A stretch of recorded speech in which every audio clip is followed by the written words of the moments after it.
और देखिए बड़ी खबर है, पटना में खुलेगा skill India international centre. Bihar के युवाओं को विदेशी रोजगार मिलेगा। केंद्र सरकार के सहयोग से स्थापना होगी। विदेश जाने वालों को इससे प्रशिक्षण मिलेगा। गल्फ, यूरोप और पूर्वी एशिया में अवसर है। आपको बताएं कि ब्लू कॉलर और व्हाइट कॉलर भी नौकरी मिलेगी। मेडिकल, बीमा और सुरक्षा की भी यहां पर सुविधा बताई जा रही है। तो ये कह सकते हैं बड़ी सौगात हो सकती है, जहां पटना में खुलेगा नया skill India international centre. Bihar के युवाओं को विदेशी रोजगार के लिए अवसर देने की कोशिश यहां पर होगी। केंद्र सरकार के सहयोग से ये स्थापना बताई जा रही है, जहां विदेश जाने वालों को प्रशिक्षण के साथ रोजगार उपलब्ध कराया जाएगा। हमारे साथ अधिक जानकारी के साथ ब्यूरो हेड संजय जी जुड़े हुए हैं फोन लाइन पर। संजय जी, रोजगार को लेकर ये बड़ा कदम जरूर हो सकता है, जहां केंद्र सरकार के सहयोग से पटना को चुना जाएगा, जहां स्किल इंडिया इंटरनेशनल सेंटर खुलने की बातें कही जा रही है।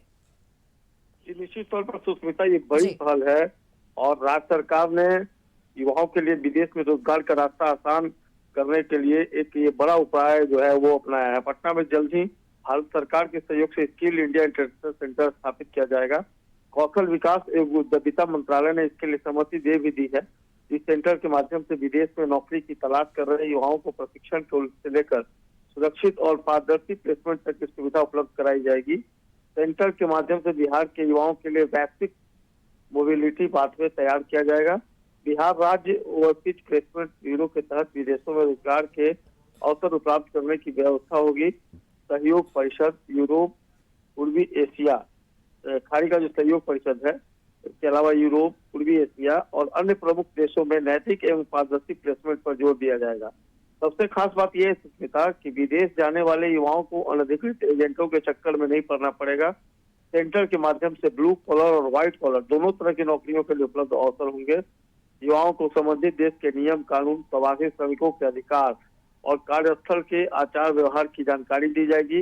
अंतर्राष्ट्रीय मांग के अनुसार विदेशी भाषाओं और विशेष कौशल का प्रशिक्षण भी दिया जाएगा। विदेश जाने वाले श्रमिकों का डिजिटल डेटा भी तैयार होगा। मेडिकल अनुमोदन, बीमा और अन्य सुरक्षा उपायों की व्यवस्था भी सेंटर के माध्यम से की जाएगी। इसके अलावा श्रम संसाधन एवं जो प्रवासी श्रमिक मंत्रालय विभाग है, उसके आवासीय विद्यालय खोलने की भी योजना बनाई जा रही है। प्रस्तावित जो स्कूल होंगे उसमें बिहार कर्मकार कल्याण बोर्ड से जुड़े 45 लाख से अधिक पंजीकृत जो रजिस्टर्ड कामगार होंगे, उनके बच्चों को निःशुल्क शिक्षा देने की भी योजना है। तो एक बहुत बड़ी सौगात, एक बहुत बड़ी पहल बिहार सरकार की श्रमिकों के लिए, और निश्चित तौर पर जब ये धरातल पहुंचेगा तो उसका फायदा भी देखने को मिलेगा। जी बिल्कुल संजय जी, आपने ठीक कहा, एक नया अवसर ऐसे लोगों को जरूर मिलने वाला है। बने रहिएगा हमारे साथ। एक और बड़ी